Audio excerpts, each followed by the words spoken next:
everyone, I'm Mrs. Midnight, and we are back with the second part of our guide to complete the time-limited optional missions and win the first place in full marks when the events appear simultaneously. On the first half, we already saw several tips to be able to do this successfully, but now I have a series of additional tips for you to complete them when they appear at once. And if you have any doubt that these tips work, I can gossip to you that I recently got the 3 events of the Houses of Hogwarts that I was missing, and not only did I complete the 3 of them, but I also got the first place in full marks while I did it. Before I had completed the Hufflepuff event when Professor Sprout gives you the medal of her house because you saved her plant while she was on a trip, but in this occasion that I got the other 3 events while I was competing in full marks, I was able to complete the Ravenclaw event when Flitwick gives you the medal of his house after he wins the dueling tournament with your advices. The Slytherin event when Snape, as much as he dislikes it, gives you the medal of his house because you helped convince Draco Malfoy to study in Hogwarts, and with this you upset Lucius Malfoy a lot because he expected to bribe you so you could convince his son to study on Durmstrang and that way make Dumbledore look bad. And finally, the Gryffindor event when you actually get the medal given by Albus Dumbledore himself after you convince Ben Cooper to solve the riddle of the Marauders without putting his life in danger. So now that you know I'm living proof of the possibility of completing both events at once successfully, go grab something to write on and subscribe to the channel if you haven't already, because this is the beginning of Mrs. Midnight's guide to complete the event full marks in first place and also complete the time-limited optional mission in time. As we've said before, completing the 2 events at once is challenging, but not impossible. Last time we talked about how to optimize your gems and your coins that are valuable resources for this objective, but today we're going to talk about how to optimize other 2 resources that are indispensable, being your time that you have to play and your energy. Use the dead times of the time-limited optional mission to complete the full marks tasks.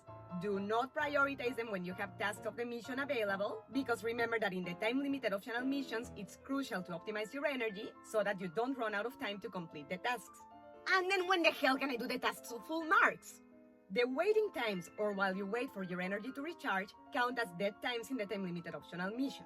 And it's better to do the full marks tasks in these moments because it's very easy to get lost in time by doing them and burn valuable time that you need for the mission.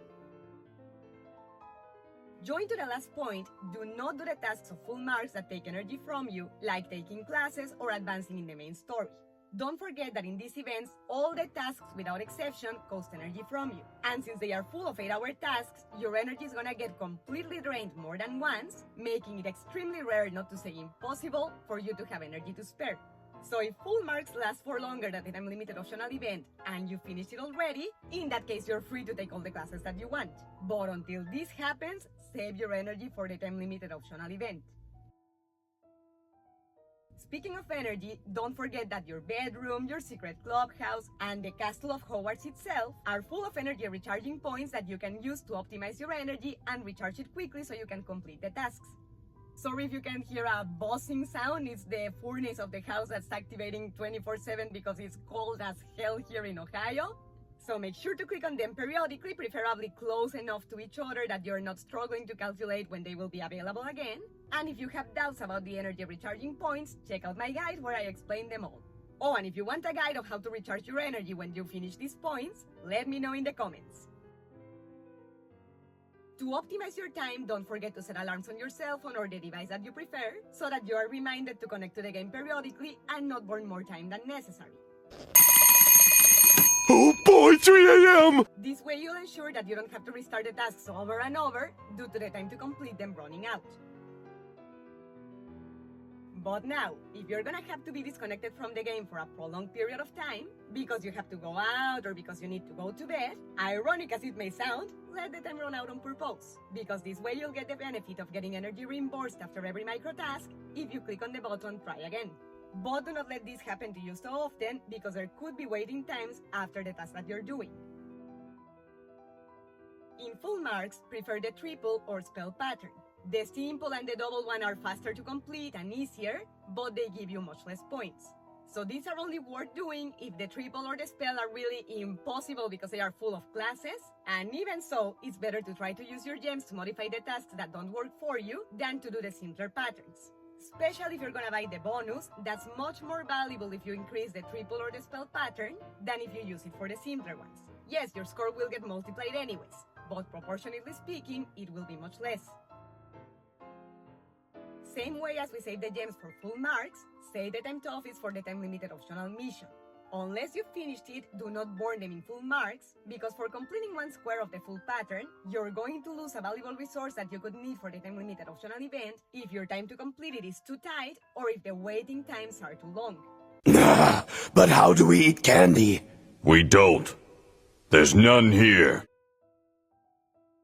Don't forget to feed your critters that love you already individually. This will increase a lot your possibility to win attribute points if full marks is requesting it, energy and gems that you need for the time-limited optional mission, and coins that you need for the bonus in full marks and for several of the tasks that it will request you, like earning and spending coins itself, buying customizations in the store, having romantic or friendship interactions, doing Quidditch maneuvers or winning matches, having or winning duels, or earning club points. Excuse me, but you hear my dog barking like crazy. She wants to protagonize the video more than me. Stay alert for the events that help you. The daily tasks, magical achievements, chocolate frogs, potion game, and the critter expeditions, among other things, give you energy, gems, and coins as prizes. So it's very possible for you not to need to buy more than 500 coins in any case, or waste too many gems in refilling your energy. Remember that besides many of these events, you can feed them by completing tasks of the time-limited optional mission or from full marks. And this way, the events will feed each other instead of getting in each other's way. The chocolate frogs can be your best friends because on certain sets, when you complete them, you get 30 energy points. And even if you get them repeated, the third time that this happens, you will get 10 units of energy. When it comes to the fragments of chocolate frogs, with the 13th one that you get, you complete a special card. And if you get 3 of these repeated, you will get 20 additional points. For this, it's very easy to fall for the temptation of using coins to buy chocolate frogs, but it's important to avoid this because you need the coins for full marks, especially for the bonus. If you're going to buy more chocolate frogs, prefer to use pages for this. Do not contribute to turn the full marks event into a pay to win. This last tip of the guide will not make you win the 2 events per se, but it's important to take it into account so that you do not turn into a toxic player in the pursuit of your objective. It's okay for you to maximize the bonus in full marks once or twice to be able to win the event without neglecting the time-limited optional mission, but even if you can afford it, don't be buying it all the time more times than necessary, because besides the obvious fact that you're going to waste your coins or even worse, your money, doing this you contribute for the event to get soiled by turning into a dynamic of whomever pays the most wins. Remember that in the community events of any game, it's important to play clean instead of encouraging the other players to play just as dirty to be able to compete with you. And this is all for today, Midnighters. I wish you the best of luck for you to complete both events successfully. If you like this video and you found it useful, don't forget to help me burst the like button, subscribe to the channel, and click on the bell so YouTube lets you know when I upload the next guide. And if you have Potterhead friends that like cosplay Hogwarts Mystery, share this video with them so that they can also optimize their times when the both events appear to them simultaneously. Mrs. Midnight loves you and hopes to see you next time. Mischief managed.